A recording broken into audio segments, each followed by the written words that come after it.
swarm gases. In other words, they are called will of the wisps, and they are mainly produced when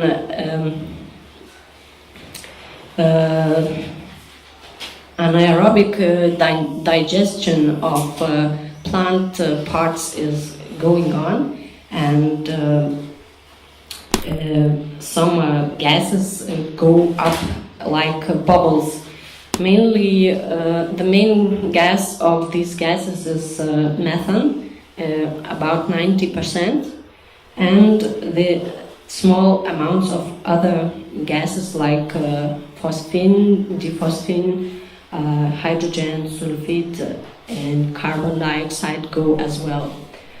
Why this mixture is so important? Because in some cases it is possible that this mixture can self-ignite and glow at night. If just methane would be the main gas without other components, there would be no light. And in ancient times, this phenomenon was called ignis fatuus, or foolish fire, and it was seen as a ghost light which was leading travelers through bogs to a bad way, and they were lost. Sometimes lost so much that they never come back home. In other words, they called this phenomenon jack-o'-lantern, friar's lantern, hinky-punk, and hobby lantern, and this phenomenon is discussed and seen in much of European, Asian, Australian, and American folklore. This is an old painting painted in 1820. It's how they saw ignis fatuus. And another one, a little bit old, in 1954. This is two ignis fatuus and a snake. Methane is also very efficient heat trapper. This is why in swamps it's sometimes more warmer than outside the swamp. And it is also a bad gas because it's greenhouse gas, and it's contributing to climate change now. Bacteria that thrive in the acidic musk produce huge amounts of this explosive gas, but not all the amount of these gases come out as bubbles. So where does it go? So it turns out that it is eaten by sphagnum moss or peat moss.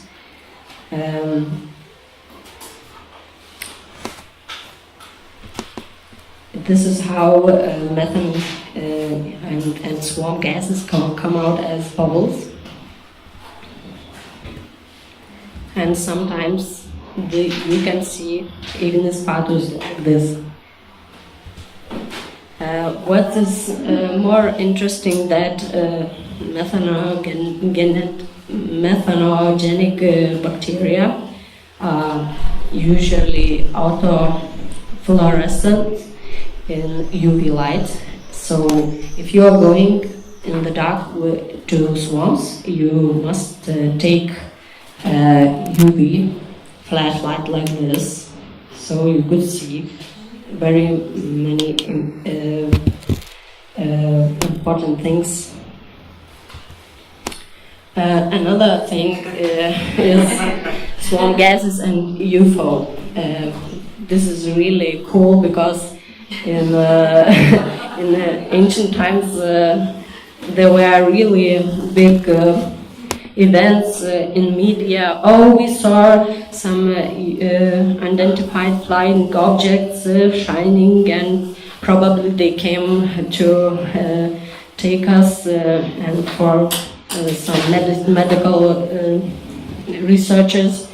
But a very famous astronomy and physics professor, Joseph Allen Hynek, when he studied all the data, and he just told this one phrase: it's not a UFO, it's just warm gases.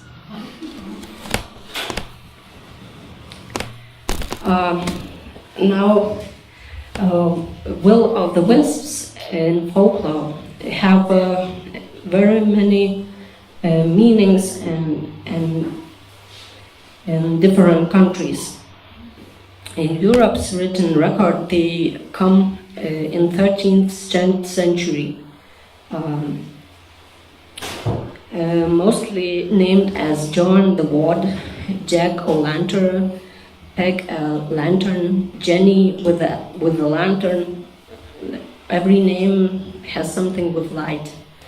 For most parts, will-o'-the-wisps were believed to be spirits or souls.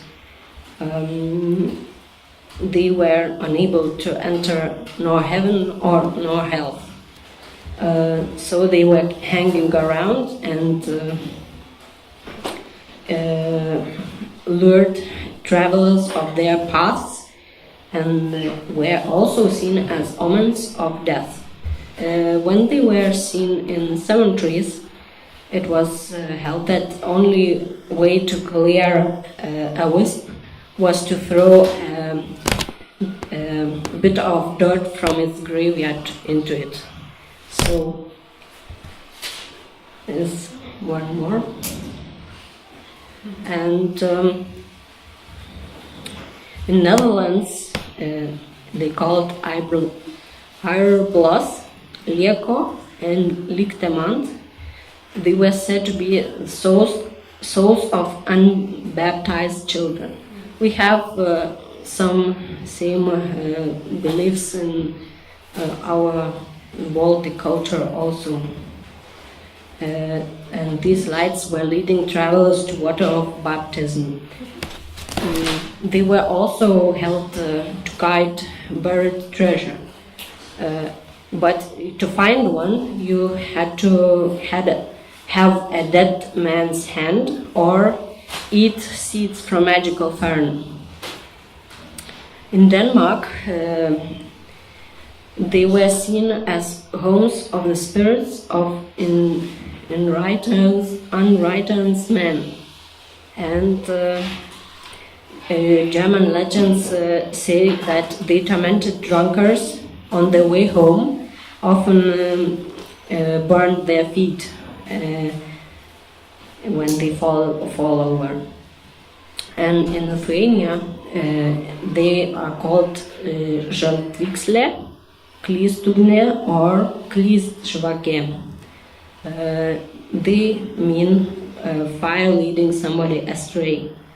And we have also an ultimate character for will of the wisp is žiburinis. It's a skeleton of a man with a little light glowing instead of its heart. Also in ancient Asian texts, the Alea or Tribati were seen hovering at places where people died. In South America, the phenomenon was greatly feared as it was believed to be a malevolent energy generated by evil goddess.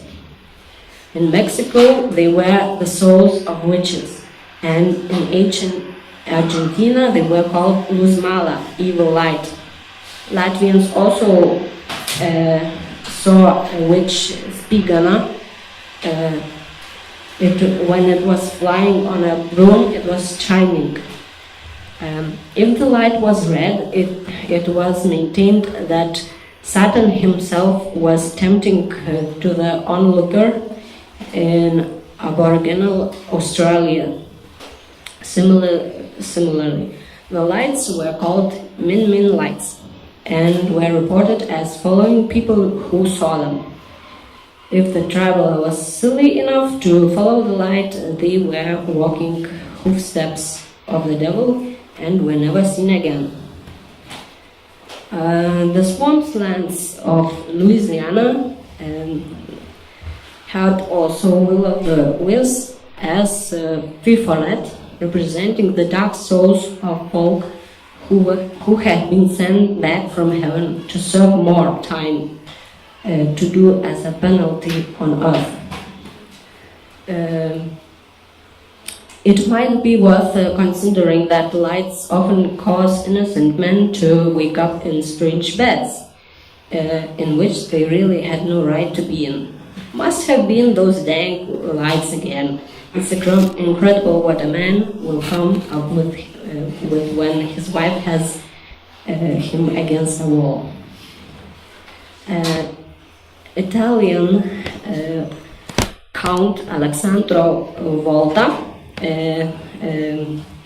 discovered methane, and he explained will of the wisps as peat gases. His theory had a little incorrect things, but now scientists have already came up with many things, and think that he was the one to construct the theory. When you look into the science of particular light phenomenon, the lighting dynamics of ancient myths and legends become even clearer. Burning phosphines in swamps not only from intensely bright greenish light, but they also make trick white clouds. The dense white mist amplifies the apparent size and the greenish flame, and this visual illusion accounts for reports of the wisp looking like ghostly apparitions of spirits of dead people. Nearly all stories of the lights tell of the souls or lights moving away or dispersing when you approach them. When an object moves towards this airborne chemical reaction, the air displacement causes circulation of warm and cool currents, which are no place for will of the wisps. So it means that when you come, you move air and you push these burning gases away. And now we come to the part that I love the most. It's living lights. And we have some to show.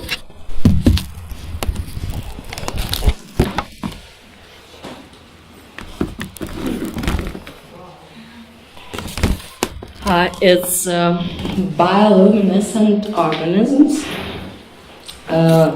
What is bioluminescence?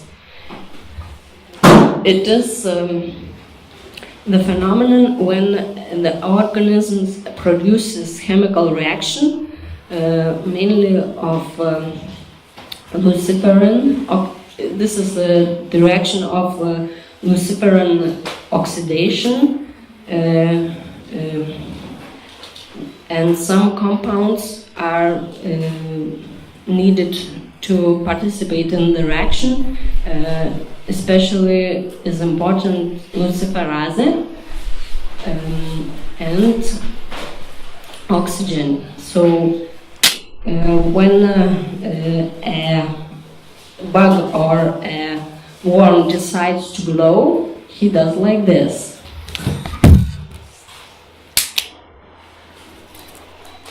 Would you, Gediminas, would you like to be a bioluminescent organism now? Yes, of course. So take it. Thank you.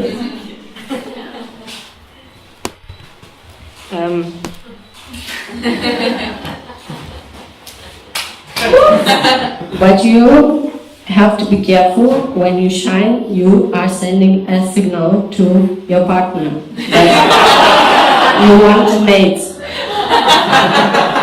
or that you are dangerous and don't eat you. So in Europe, in the northern part of Europe, we have a very common glowworm, Lampiris nocticula, and here you see the female and the male. The female is usually called glowworm because it looks like a worm, and the male looks like a bug, so it's called firefly. But yeah, there's another very anomalous firefly, Phosphoenus hemipterus. This species do not fly nor male nor female because the wings of the male are shortened and it acts like a worm. They both shine, but not very bright. The shining becomes brighter when they want to mate.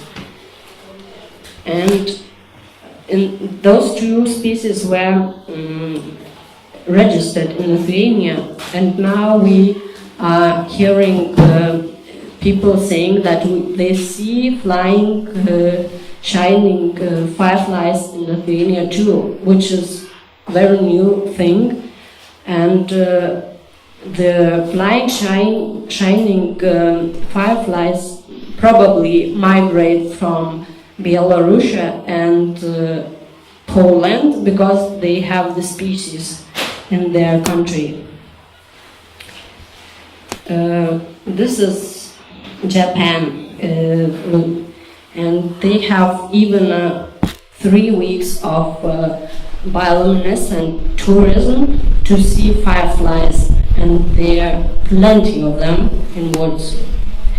Usually in countries where it's warmer, they have more species and more flying bugs.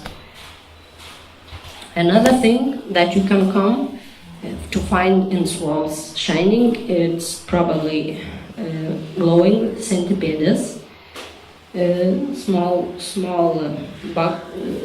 worms.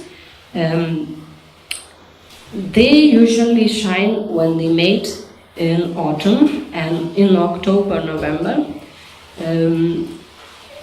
And there is another thought that they glow not because only of mating, but to send a signal that they are poisonous, that the birds would not eat them. And when you touch such worm, they leave shining slime on your hand as a protective function.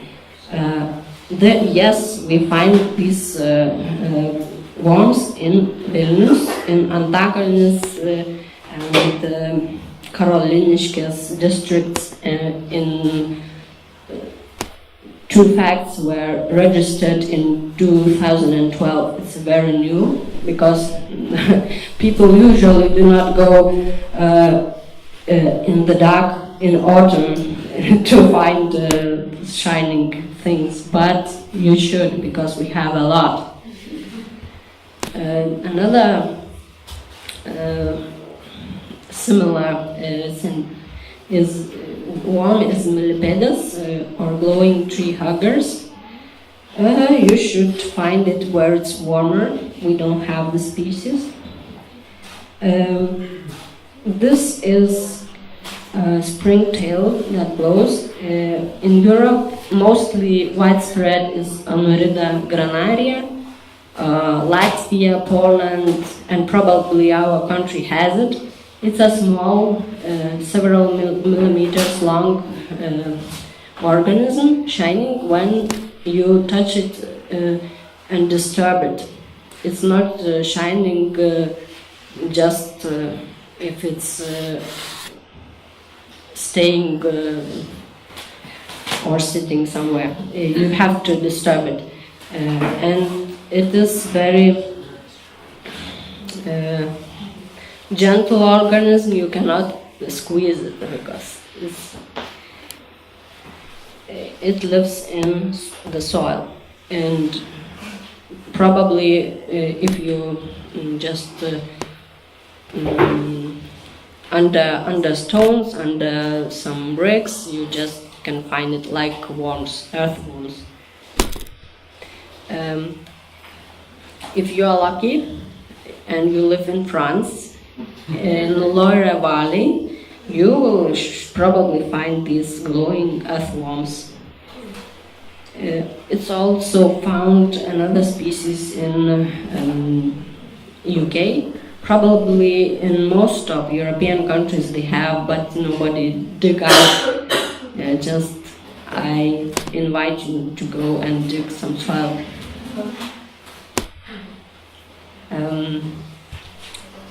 And we come to the organisms that I love the most. It's fungi, and here it's the most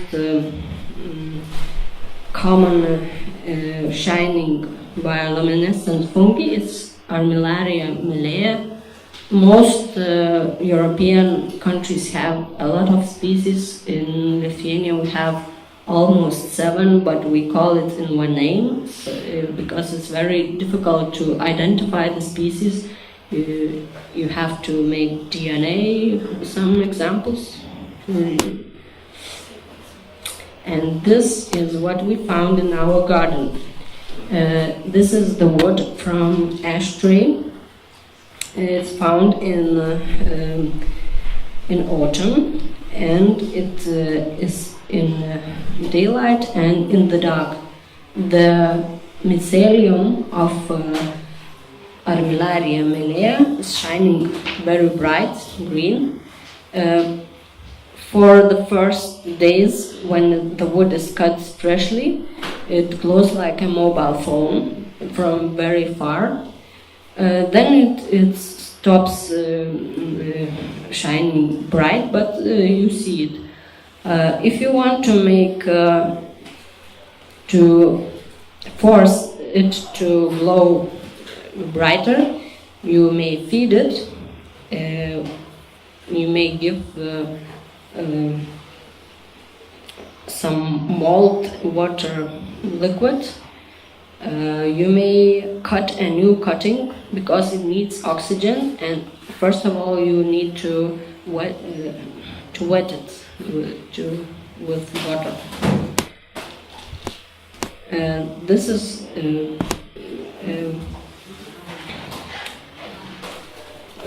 other species, Mycena probably, glowing in the dark. There are about 75 registered species of bioluminescent fungi all around the world, but we are finding new and new. Some of the species glow the mycelium, some the fruiting bodies, and some glow both. In our country, I think we have just the glowing mycelium. These are fungi found in warmer climates, but we have in Lithuania one habitat of Amphalotus olearius, which we are very proud. This is glowing mycelium of Armillaria and Mycena genus fungi. And we have not bioluminescent but a luminescent moss, Schistostega penata. It's found in one habitat in Lithuania, and it's included in the Red Book. What it does, it reflects light in a special way because it has a special cells. It looks like this. They reflect light even in the shadow and in the evening. So it looks like as if they're shining. And we come to part of another shining when you need an extra light, but not daylight, but UV light. It's biofluorescence. Many plants have shining parts because they include some shining components. And why do they do that? Because they want to attract insects to pollinate them. These photos I made by myself. I bought these flowers in the shop, but usually if you want to get a very good image, you have to take it from nature when it's fresh and without dust, because dust also sometimes biofluorescence. This is pretty new for science, because I think 2 or 3 years ago they found that some carnivorous plants glow to attract insects to come inside them. And I have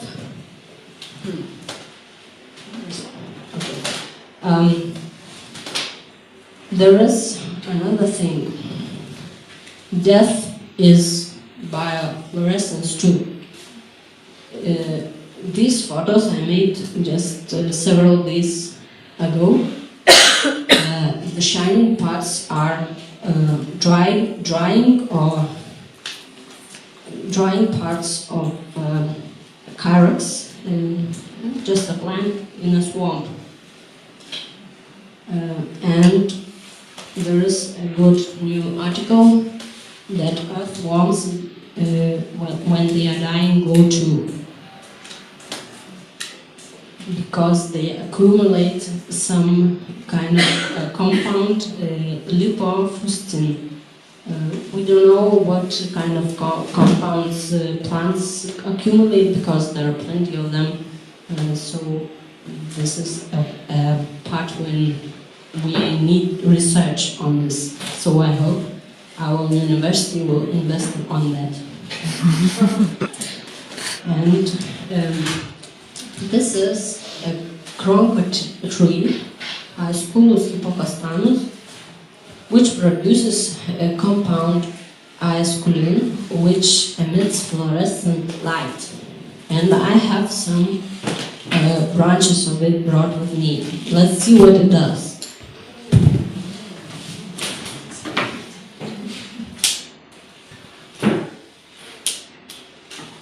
Do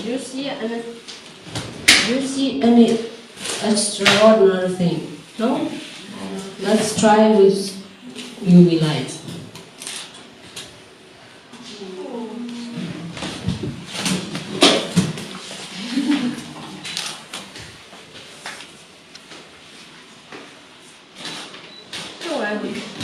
I will leave it if anyone wants to play, just take it and see. Just instructions for the safety. Never look into the UV light straight. Look into the shining object. Why? Because it is dangerous to your eye. You would have to wear some special glasses if you would like to look at the light. Can I go on? If anybody wants to play, just take it.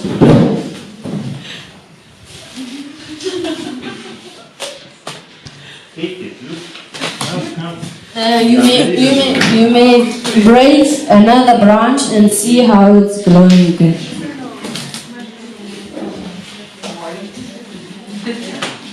And this is also quite a new discovery for science. They found that some organisms produce also biofluorescence also, and this is also needed for mating or sending signals that I am from you're the same species. So this is a frog found in Argentina. I think it's in Argentina. And it glows under the moonlight. This photo is made with UV light and with a yellow filter, but it looks that kind of green for its female. And usually in nature, when you glow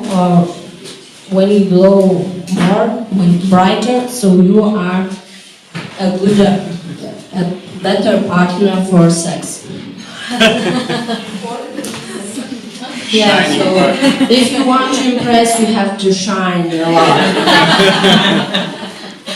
And many insects also emit biofluorescent light in different ornaments to attract male or female and to send signal for other species that do not come to me. I am from a different species.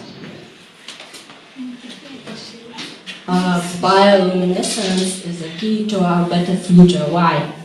Because scientists are working very hard now on different projects to create self-shining trees for streets, to create self-shining buildings.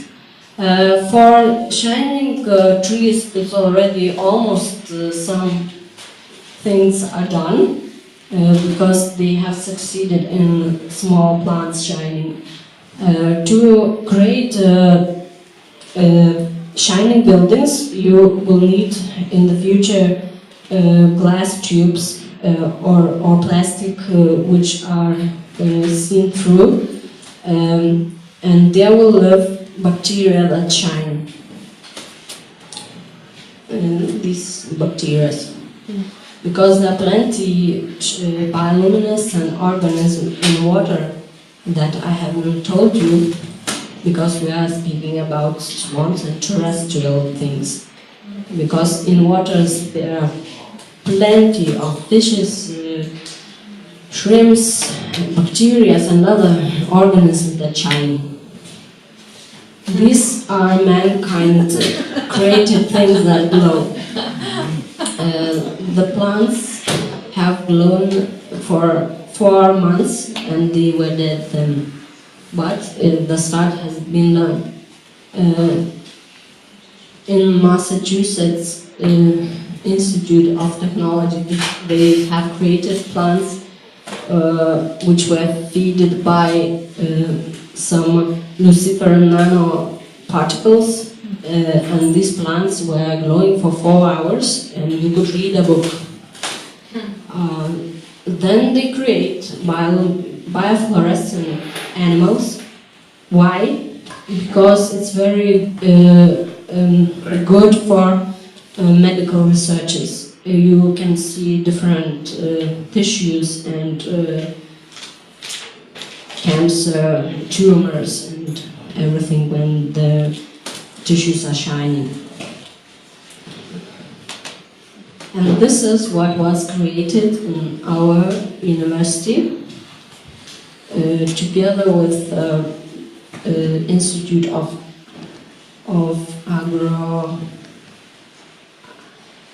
Agrotechnology. These plants have been inserted proteins. In one is blue biofluorescent protein, and especially the roots were shiny blue, and in others the green biofluorescent protein. And there are many products that you can buy, or some art installations. So in the corner with a little dragon, you can see aquarium where dinoflagellatus, tiny bioluminescent organisms live, and you can buy such thing for about $80. And the bacteria are used in many art installations like this. We produced, we, mankind, produced many different products that shine. So you see a pathway that is using photoluminescent paint. It means that it collects light from the sunshine at daytime and it emits light at nighttime. They created shining fiber for clothes and for furniture, even some tools for thieves. And I've seen they have already created shining condom for sex, books that biofluorescent pictures in. So now my other part will be the workshop, and I need a space, a corridor or a circle. Will you help me?